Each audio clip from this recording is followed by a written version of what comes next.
It enters your mouth, warm, slightly sweet, faintly spiced. Then it moves down into your stomach, and from there, something quiet begins. Tiny molecules start traveling through your body. Some of them reach the liver. Others drift slowly through the intestines. A few brush past immune cells that never really stop working. You turn off the light. You settle into the pillow. And while you sleep, your body starts its night shift. Repairing, clearing, resetting.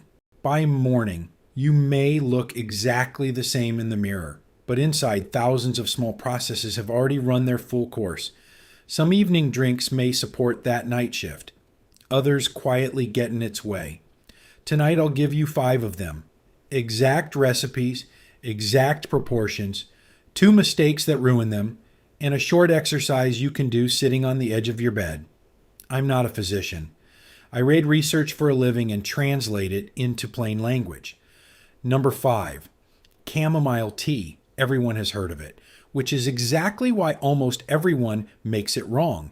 If you steep chamomile in an open cup, a large share of what you paid for leaves as steam. The calming compounds are volatile. They ride out on the vapor. That little cloud rising off your mug isn't nothing. Cover the cup, and it stays in. Chamomile contains a compound called apigenin, which appears to interact with the same receptors in the brain that many calming medications target, only far more gently. The research is modest, but it points consistently in one direction. It may help some people fall asleep a little easier. Here's the recipe. 1 heaping teaspoon of dried flowers, or 1 good tea bag. 200 milliliters of water, about 7 ounces. Just off the boil, never boiling. Cover the cup. A small saucer works. Steep 5 to 7 minutes. Drink it 45 to 60 minutes before bed. If ragweed, daisies, or marigolds bother you, skip this one entirely. Number 4, fennel seed water. Across India, the Middle East, and Southern Europe, people have chewed fennel seeds after heavy meals for centuries, long before anyone could explain why. Here's the situation this drink is for. You ate a little later, a little richer than usual. Now you're lying in bed with a tightness across your middle. You shift onto your side, then your back. You're not in pain. You simply can't get comfortable, and you can't work out why sleep won't come. That's often trapped gas. Upright, it moves through. Lying flat, it stops. Fennel's oils appear to relax the smooth muscle of the digestive tract, which may allow that trapped air to keep moving. Here's the recipe. 1 teaspoon of whole fennel seeds. Crush them lightly. The back of a spoon against a cutting board is plenty. This step matters. Whole seeds hold their oils. Crushed seeds release them. 250 milliliters of hot water. Cover it. Steep 10 minutes, strain, sip it warm. The timing is different from every other drink here. 30 minutes after your evening meal, not right before bed. You want it working while digestion is busiest. And there's a 2-minute technique that works beautifully alongside it. Lie on your back. Knees bent, feet flat. Place your palm flat on your belly, just inside your right hip bone. Move in slow circles with gentle pressure up the right side, across just below the ribs, down the left side. Always that direction, clockwise as you look down at yourself. That's the direction your large intestine actually runs, and going the other way works against it. 20 slow circles. 2 minutes. That's it. Now, before we go further, the first mistake. This is what stops most people from ever making an evening drink a habit. They drink it too late, and they drink too much of it. A large mug at 11 o'clock means you're awake at 2, walking to the bathroom in the dark. And for many people over 60, that trip is the single biggest reason the night gets broken up. Then they decide the tea didn't work. The tea worked, the timing didn't. 2 rules that fix it. Finish your drink at least 60 minutes before lights out. Keep it to 1 modest cup, 200 to 250 milliliters, not a large mug. And empty your bladder right before you get into bed, even if you don't feel you need to. By the way, We're closing in on 200,000 subscribers. If these videos help you, subscribe. It only takes a second. Thank you. Let's continue. Number 3, warm turmeric milk. Here's a fact worth knowing before you ever buy turmeric. Curcumin, its active compound, is very poorly absorbed on its own. Most of it passes straight through you. Add a pinch of black pepper, and absorption rises dramatically. The piperine in pepper appears to slow the rate at which the liver clears curcumin away, so the pepper isn't a flavor choice. It's the entire mechanism. A cup of golden milk without it is mostly a warm yellow drink. Why the evening? Because overnight is when a great deal of tissue maintenance happens. Curcumin has been studied fairly extensively for its effects on inflammatory pathways, and research suggests it may help support the body's normal inflammatory balance over time. Think about this moment. You wake up, you sit on the edge of the bed, and before you take the first step, you have to wait a few seconds because the knees feel locked and the hands don't want to close properly. 20 minutes later, you're fine, but those first few minutes belong to somebody older than you feel. That's the person this drink is for. Here is the recipe. 250 milliliters of milk, dairy, oat or almond, all work. Half a teaspoon of ground turmeric. A pinch of black pepper, genuinely a pinch. Don't skip it. Half a teaspoon of coconut oil or ghee, or simply use whole milk instead of skim. Curcumin needs fat to be absorbed. Warm it gently for 3 to 4 minutes, stirring without letting it boil. Honey at the end, off the heat if you like. 1 hour before bed. If you take blood thinners or have surgery scheduled, mention turmeric to your doctor first. Number 2, Ceylon cinnamon water. Here's something almost nobody is told. The word cinnamon on a supermarket shelf covers 2 different plants. The common inexpensive one is cassia.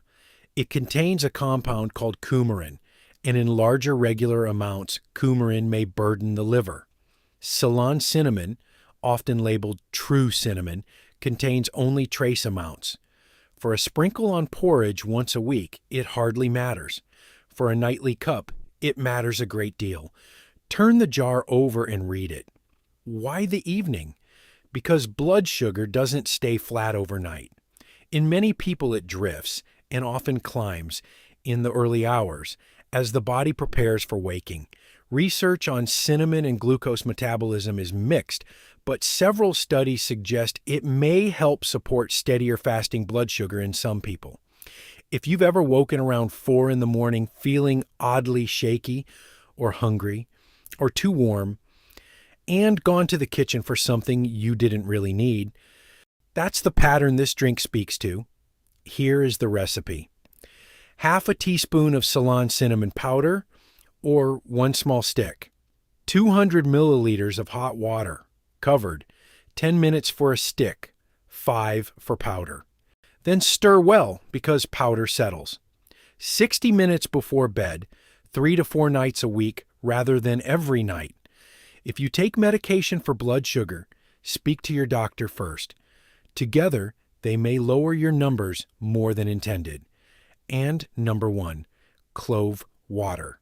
Here's why it took the top place. Reach into your memory of a dentist's office. That particular smell, sharp, warm, slightly numbing, the one you'd recognize instantly even now. That's eugenol, the main active compound in cloves. Dentists have used it for well over a century in temporary fillings and dental cements for its soothing and antimicrobial properties. It's still in use today. Your dentist has been quietly working with clove chemistry your whole life. For most of recorded history, these dried flower buds grew on a handful of small volcanic islands and were worth close to their weight in gold. Today they cost about $2 a jar. By weight, cloves rank among the most antioxidant-rich spices ever measured.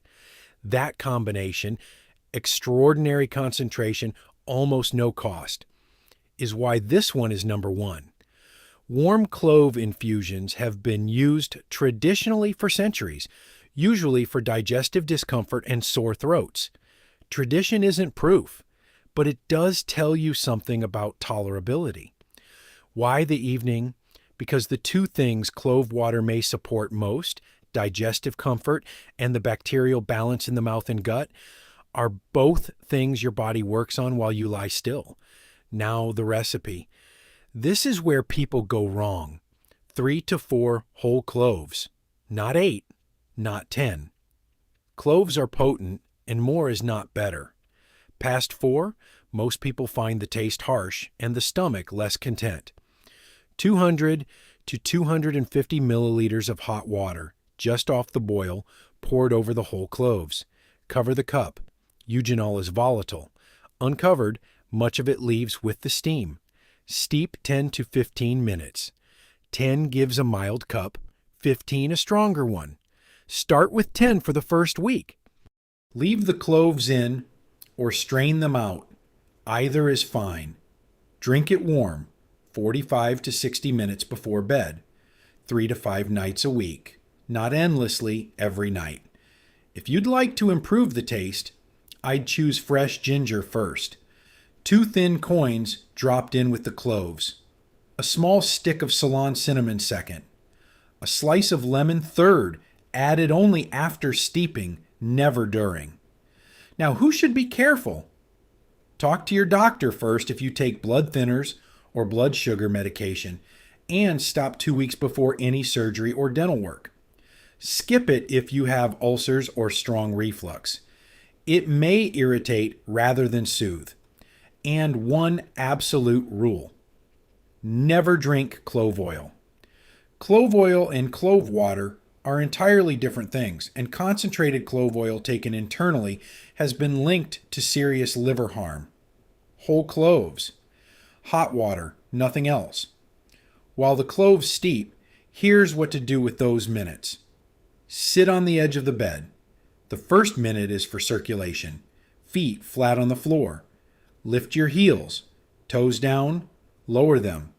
Then lift your toes, heels down. Alternate, about 1 movement per second, for a full minute. Your calf muscles act as a pump helping return blood from the legs toward the heart. And that pump has been idle since dinner. The second minute is for breathing. Hands on your lower ribs. In through the nose for a count of 4, feeling the ribs widen.